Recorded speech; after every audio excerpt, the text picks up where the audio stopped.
राजस्थान के इतिहास में कई प्रेम कहानियां वर्णित हैं, लेकिन मैं आपको महेंद्र और मूमल की सच्ची कहानी बताने जा रहा हूं, जिसे सुनने के बाद आप इस कहानी को कई दिनों तक नहीं भूल पाएंगे।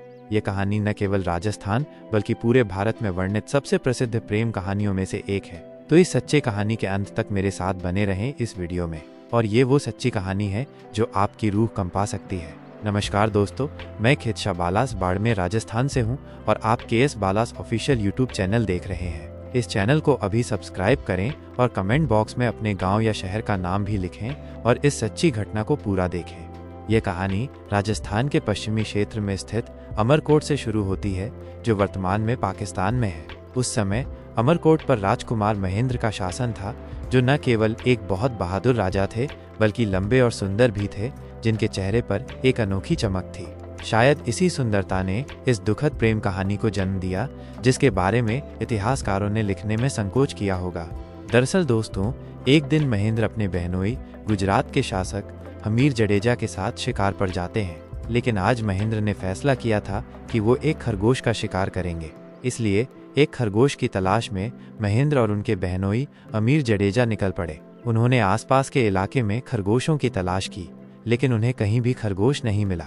लेकिन महेंद्र दृढ़ थे, इसलिए वो एक बार फिर खरगोश की तलाश में निकल पड़े। लेकिन खरगोश अभी भी कहीं नहीं मिला। इसलिए खरगोश की तलाश करते हुए वे अपने क्षेत्र से बहुत दूर चले गए और राजस्थान के जैसलमेर पहुंच गए। अचानक महेंद्र के बहनोई हमीर ने एक खरगोश देखा और जैसे ही महेंद्र उसका शिकार करने वाले थे, खरगोश अचानक भाग गया।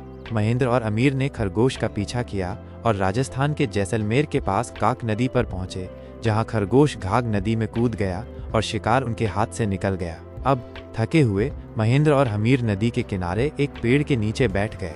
अंधेरा हो रहा था, इसलिए हमीर ने महेंद्र से कहा कि वे अपने क्षेत्र से बहुत दूर आ गए हैं और अब उन्हें रात बिताने की व्यवस्था वहीं करनी होगी। तभी महेंद्र और अमीर ने पास में रहने की जगह तलाशनी शुरू कर दी। अचानक नदी के पार उन्होंने दूर एक सुंदर महल देखा। उन्होंने नदी पार की और महल पहुंचे, जहां उन्हें पता चला कि वह महल लोद्रुवा की राजकुमारी मूमल का था, जिनकी सुंदरता क्षेत्र में दूर दूर तक प्रसिद्ध थी। जैसे ही वे महल पहुंचे, उन्होंने देखा कि महल गुलाब के फूलों से सजा हुआ था। शानदार इमारत के चारों ओर पहरेदार थे और नौकर पास में खड़े थे। महल वैभव से भरा हुआ था। इसके बाद महेंद्र ने महल के नौकरों को अपना परिचय दिया और कहा कि वह अमरकोट के राजकुमार महेंद्र हैं और ये गुजरात के शासक हमीर जडेजा हैं। वे शिकार के लिए आए थे, लेकिन रास्ता भटक गए थे। देर हो चुकी थी और अब वे भोजन और आराम के लिए वहां रुकना चाहते थे।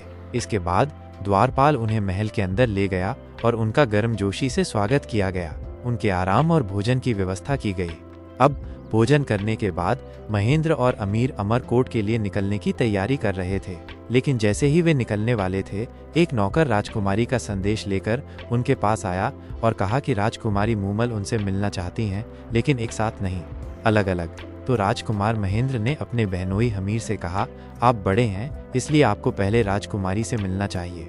अब हमीर उस कक्ष की ओर चलने लगा जहां मूमल रहती थी। लेकिन हमीर को कक्ष का रास्ता बहुत अजीब लगा। जैसे ही वो उसकी ओर जाने वाले गलियारों में दाखिल हुआ, जैसे ही अमीर कक्ष की ओर थोड़ा और आगे बढ़ा, उसने रास्ते में अपने सामने कई खतरनाक जानवर जैसे बाघ, शेर और मगरमच्छ देखे। ये देखकर हमीर तुरंत वापस मुड़ गया और महेंद्र से कहा, वो कितनी अजीब औरत है जिसने खतरनाक जानवरों को अपने पहरेदार के रूप में रखा है। यह सुनकर महेंद्र ने तुरंत कहा, मैं उस राजकुमारी से मिलने जाऊंगा जिसने अपनी सुरक्षा के लिए इन खतरनाक जानवरों को रखा है। यह कहकर महेंद्र ने अपनी तलवार हाथ में ली और राजकुमारी मूमल के कक्ष की ओर चलने लगा। जैसे ही वो कक्ष के पास पहुंचा, उसने अपने सामने एक शेर देखा और अपनी तलवार से उसका सिर धड़ से अलग कर दिया।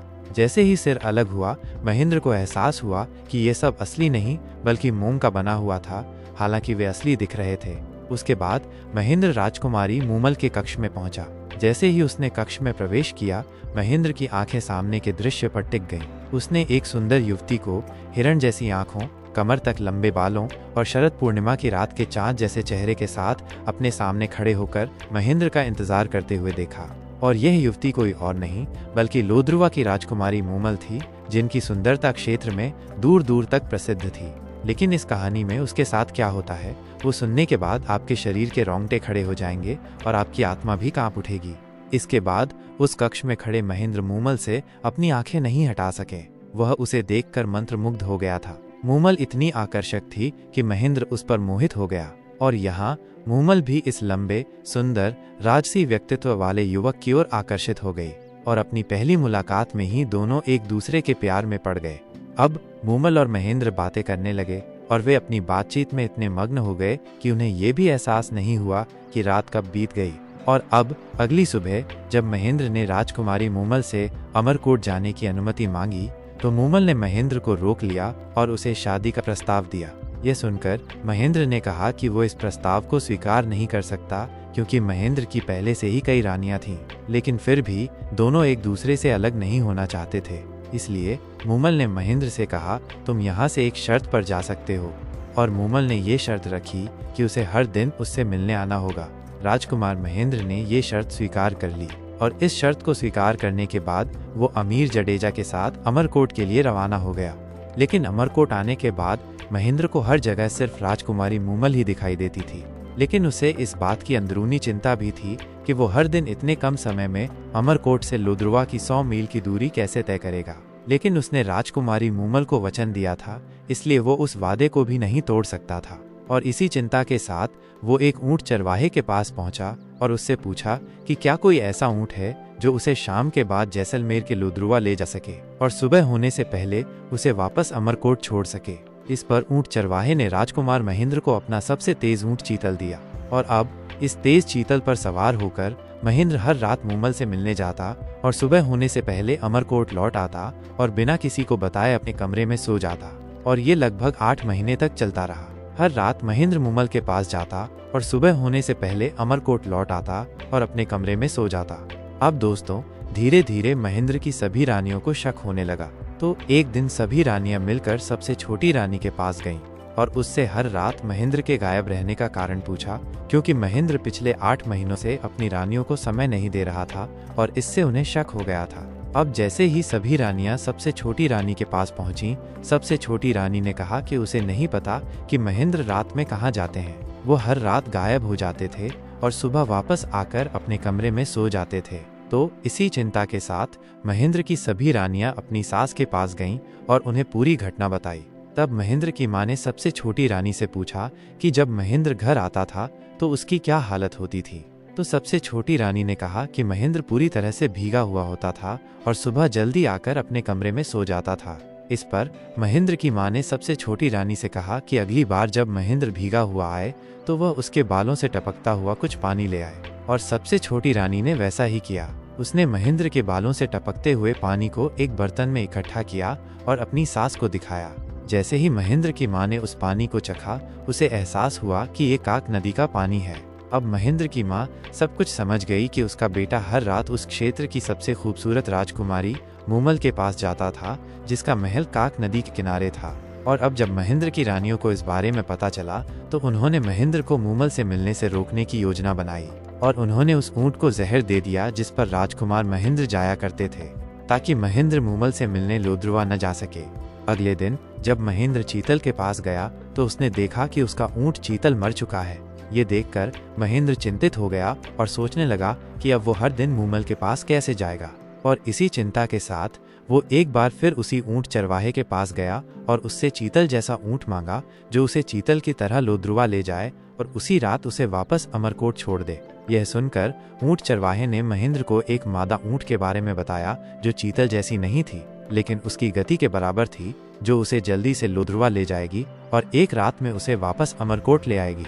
लेकिन ऊंट चरवाहे ने महेंद्र से कहा कि वो उसे ले जा सकता है, लेकिन उसे एक बात ध्यान में रखनी चाहिए, अगर उसने गलती से भी उसे चाबुक मारा तो वो उसे रेगिस्तान में भटका सकती है। इसलिए महेंद्र ने शर्त मान ली और उस मादा ऊंट को ले लिया और उस रात वो उस मादा ऊंट पर सवार होकर अमरकोट से लोद्रुवा के लिए रवाना हो गया।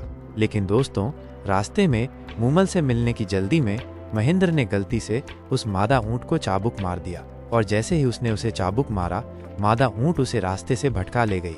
लेकिन लोद्रुवा के महल में मूमल अपनी सहेलियों के साथ बैठी महेंद्र का इंतजार कर रही थी। अपनी बहन का ध्यान भटकाने के लिए मूमल की बहन सुमन ने एक पुरुष का वेश धारण किया और दोनों बहनें खेलते हुए एक साथ सो गईं। लेकिन दोस्तों, सुमन ने अपनी पुरुष वेशभूषा अपनी बहन मूमल के साथ सोते समय नहीं उतारी और वह उसी वेश में अपनी बहन मूमल के साथ सो गई। और अब महेंद्र किसी तरह उस मादा ऊंट को नियंत्रित करते हुए राजकुमारी मूमल के महल के बाहर पहुंचा। लेकिन महेंद्र को देर हो गई थी। वो सुबह 4-5 बजे लोद्रुआ पहुंचा और सीधे मूमल के कक्ष की ओर चला गया। और जैसे ही उसने मूमल के कक्ष में प्रवेश किया, उसके पैरों तले जमीन खिसक गई। वो सामने का दृश्य देखकर स्तब्ध रह गया। उसने देखा कि राजकुमारी मूमल एक पुरुष के साथ सो रही है। और यह दृश्य देखकर महेंद्र के हाथ में रखा चाबुक दरवाजे पर गिर गया। लेकिन दोस्तों, मूमल के साथ कोई पुरुष नहीं था। वो उसकी बहन सुमन थी, जो अपनी बहन मूमल के साथ पुरुष के वेश में सो रही थी। लेकिन महेंद्र को कैसे पता चलेगा कि ये उसकी बहन सुमन है? महेंद्र कक्ष के दरवाजे के पास खड़ा था और यह दृश्य देखकर बहुत दुखी था। और अब वो पूरी तरह से टूट चुका था। और तुरंत उससे बिना मिले वो अमरकोट के लिए रवाना हो गया। अब सुबह जब मूमल उठी तो उसने अपने कक्ष के बाहर महेंद्र का चाबुक देखा और अचानक चौंक गई कि महेंद्र रात में आया था, लेकिन वह उससे बिना मिले वापस कैसे चला गया।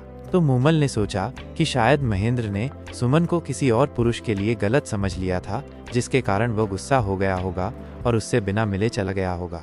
इधर अमरकोट पहुंचने के बाद महेंद्र के दिल में मूमल के प्रति नफरत की भावना पैदा हो गई। वो मूमल से जितना प्यार करता था, उतना ही उससे नफरत करने लगा। और धीरे धीरे उसकी नफरत इतनी बढ़ गई कि महेंद्र ने यह फैसला कर लिया कि वो मूमल से कभी नहीं मिलेगा। लेकिन दोस्तों, आगे उनके साथ जो हुआ वो बहुत भयानक, बहुत दर्दनाक था। अब यहाँ मूमल महल के दरवाजे पर महेंद्र का इंतजार करती रही। उसकी आंखें रास्ते पर टिकी थीं, महेंद्र का इंतजार कर रही थीं। लेकिन महेंद्र उस दिन के बाद कभी लोद्रुआ नहीं पहुंचा और अमरकोट में अपनी रानियों के साथ समय बिताने लगा। अब समय धीरे धीरे बीतता गया, लेकिन मूमल अभी भी लोद्रुआ में महेंद्र का इंतजार कर रही थी। और मूमल की इस चिंता के कारण उसकी सुंदरता फीकी पड़ने लगी। बीच में मूमल ने राजकुमार महेंद्र को कई बार पत्र भेजे, लेकिन ये पत्र कभी महेंद्र तक नहीं पहुंचे। ये पत्र महेंद्र की रानियों तक ही सीमित रहे। और लंबे समय के बाद राजकुमारी मूमल का धैर्य टूट गया और इसके कारण राजकुमारी मूमल अपने कुछ नौकरों के साथ उससे मिलने के लिए लोद्रुआ से अमरकोट की ओर रवाना हो गई। और अब मूमल अमरकोट में महेंद्र के महल के बाहर पहुंची और महेंद्र को अपना संदेश भेजा कि लोद्रुआ की राजकुमारी मूमल उससे मिलने आई है। यह संदेश महेंद्र तक पहुंचा, लेकिन महेंद्र अभी भी मूमल से नाराज था, जिसके कारण महेंद्र ने संदेश भेजा कि महेंद्र के अस्वस्थ होने के कारण वह राजकुमारी मूमल से नहीं मिल सकता। लेकिन मूमल को किसी भी कीमत पर महेंद्र से मिलना था, जिसके कारण वो रात भर अमरकोट में ही रुकी।